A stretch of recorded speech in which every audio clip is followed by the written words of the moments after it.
great win for the Gamecocks at home. Just to get you to give us an opening statement. Well, first of all, again, like I said last time, it was unbelievable. Our crowd here, I mean, our students, our band, our alumni, I mean, all the ex-players, and we got a home field advantage. We do. We have a home field advantage, and that was very exciting. I was proud of our guys for, competing 60 minutes. We didn't play perfect by any means, but that's a good football team they had on the other side. Ryan's done a really good job. I watched them early in the year, and I thought, man, these guys are going to be hard to deal with, for a lot of people. And they're very well coached. They know what to do. But, I'm proud of our guys for the way they competed and played. And we just, our whole slogan this week was just do your job. Do your job. And when you do your job and you don't worry about the results, good things are going to happen. And that's what we've got to keep on doing. Was Caden's thing an elbow, and how's he looking? I think I don't know for sure. I mean, I can't tell you, and I'll let y'all know tomorrow. First of all, our administration and have provided us sports medicine stuff. We have a mobile X-ray machine. I think maybe one of the only ones around here. So we can get the X-rays right then. The X-rays were negative. They're, it's some type of hyperextension in the elbow. We don't think it'll be a very long time. He actually got in the huddle acting like he was going to go back in. I was like, no, we're not going to do that. That was precautionary. But, I thought Gavin has handled this situation great. They're both really good players. We got a room full of guys that are good quarterbacks. And, there's only one ball. So somebody asked me tonight, well, you're going to change your offense? No, they're our quarterback. And I told the team tonight, it doesn't matter who's in there. Whoever's in there at quarterback, then that's our quarterback. But I was proud of the way he handled everything.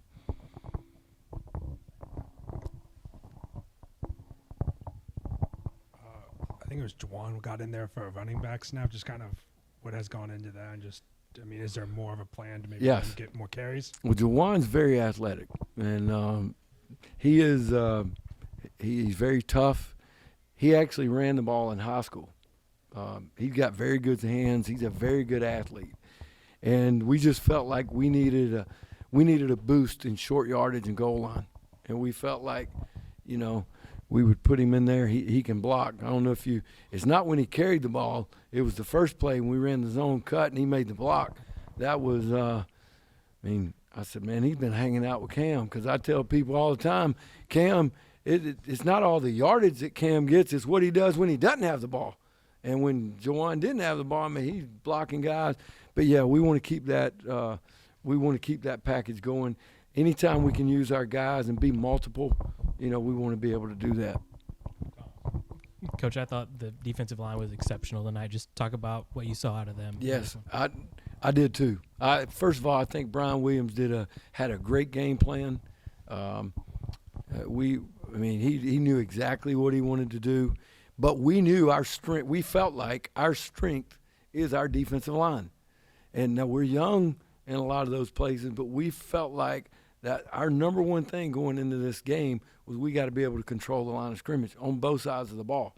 And, listen, they had some yards. They're going to get some yards. They're a very well-coached football team. They got a good quarterback. They got good receivers. They got good running backs.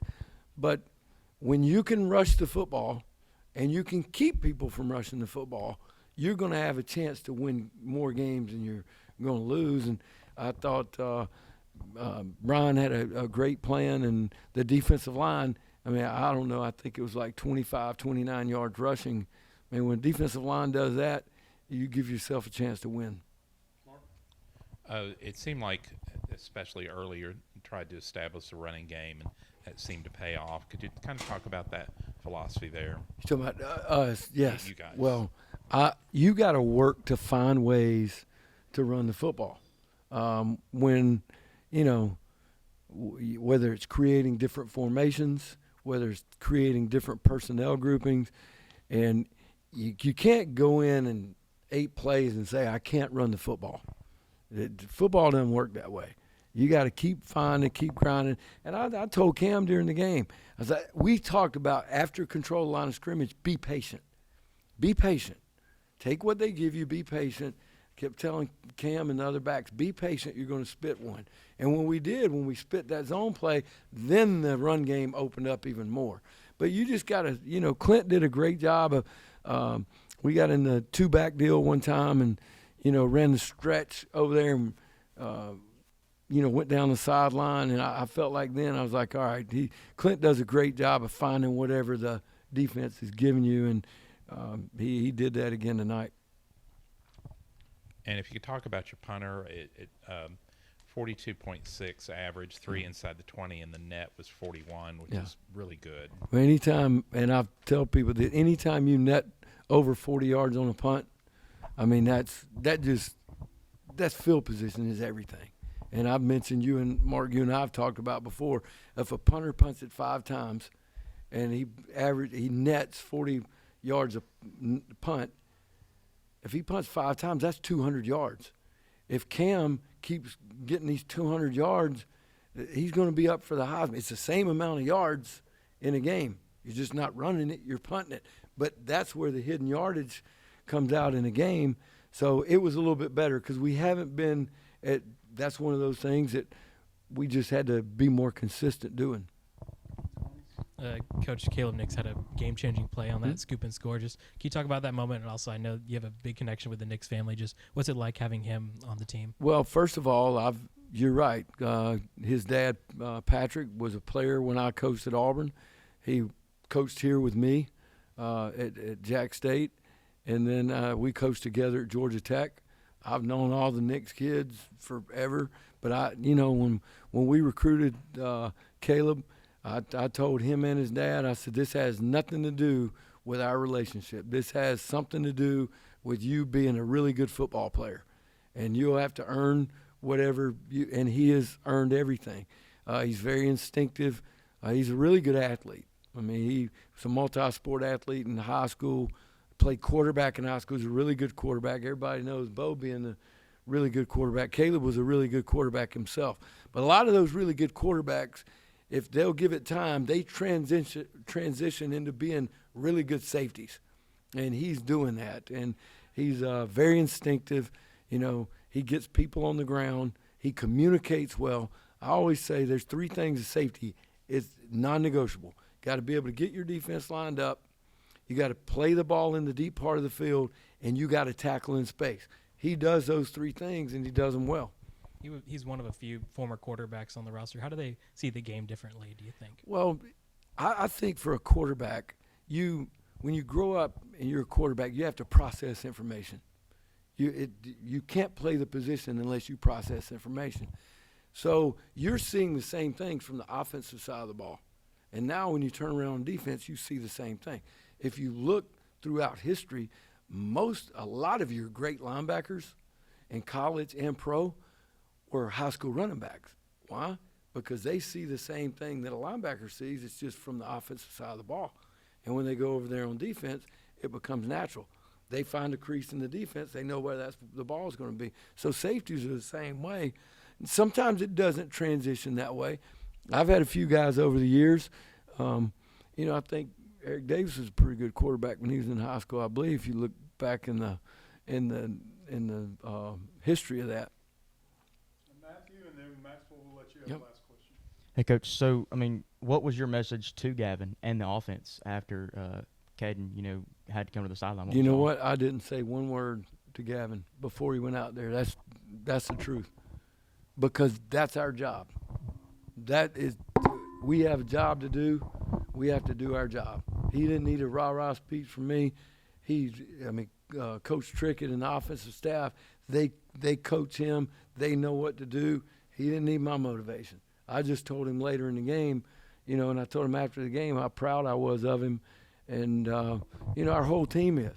Our whole team wants – we got a close group, and they want each other to be successful. You know, Cam, there's nobody pulling for those young backs over there more than Cam was. And so, no, I really, honestly, I didn't say anything at that time. That's just what you have to do. Maxwell, last question. The second, you guys allowed more than 400 yards passing, but it seems like you guys were able to really give them problems with the secondary. Just how do you rate the performance you saw tonight from? Well, we relaxed a little bit. I wasn't very happy with that at the end because I felt like we relaxed, and we had a chance to get some other turnovers and we didn't. And you know, it's when you give up passing yards. Listen, I've always said this: when you play, and not that they are, but when you play a team, when you get up on a team and they start throwing it every down, you know. When we would play air raid offenses, like when Coach Leach was at Mississippi State and all those, he had some great offenses. But you were going to see 50 throws in a game, so you're going to give up some yards. I mean, they got good coaches too. If you can make them be one-sided, if you can make them be left-handed, but it gives us an opportunity to correct what we didn't do very well. And, you know, get better in that asset of the game. I mean, listen, this was one of those situations, besides, you know, the Murray State game, we haven't been way ahead in the game. You got to learn how to play from way ahead. You know, the situations are different. We got a lot of freshmen out there, too. You know, R.J. Rayner, you know, got his first. And the only way you can learn to play this game is to play. You got to have tough things happen to you. You know, you create those scars and then you're tougher the next time around. So, but it's a lot better correcting those mistakes after you win than, you know, on the other end of it. So Cam has 949 yards and now is number 2 in the country in touchdowns scored as of tonight, and leads the country in rushing. So, first question, Maxwell. Cam, on that, you had your 8th, 9th, and 10th touchdown of the year tonight. Just how does it feel to maybe hit double digits, especially doing it with 3 in one game? My bad. Can you repeat the question? You hit double digits for touchdowns. How good does that feel? But also just doing it with, you know, a night like this with finding the end zone 3 times. Yeah, I say being able to, like, obviously scoring, I want to score, but just being able to, like, do whatever my team needs to win. So I say it was, like, the feeling was good, but I was really just focused on, like, what we needed to do to win, I guess. Cam, the defensive line was really good tonight. Just your running back, just from your perspective, what makes them so good, and what was it like to, you know, for them to give you so many situations tonight or opportunities tonight? Yeah, they definitely knew what we were doing. So I say that, and coach coached them up, or coach coached us and told us that they were going to be one of the most sound defenses we play against. So just mentally being ready for that, and just knowing. Oh, our defensive line. Oh, yeah. I mean, they held them to 12 yards. Like, that's crazy. Like, all the way through the third half. So that make a big difference in the game. Guys, you're in first place in the league all alone. Any thoughts at all on that? Because Coach Kelly doesn't seem to keep up with that much. Nah, we don't keep up with it either. We got to keep going. It ain't over with yet. Yeah. It ain't even close. It ain't even over. We got Same mindset. Same mindset. Just keep going. Jaron, the defensive line was really good tonight. Just what makes you guys so close and so connected like you guys are? Just the work we put in, you know, in the spring, summertime. You know, we got high expectations for ourselves. So each time we come out on the field, we expecting the ball and trying to dominate. What was your reaction when you saw Juwan go out there and get a carry and some blocks? And then Cam, just, you know, what do you think about the block and then just his rush attempt?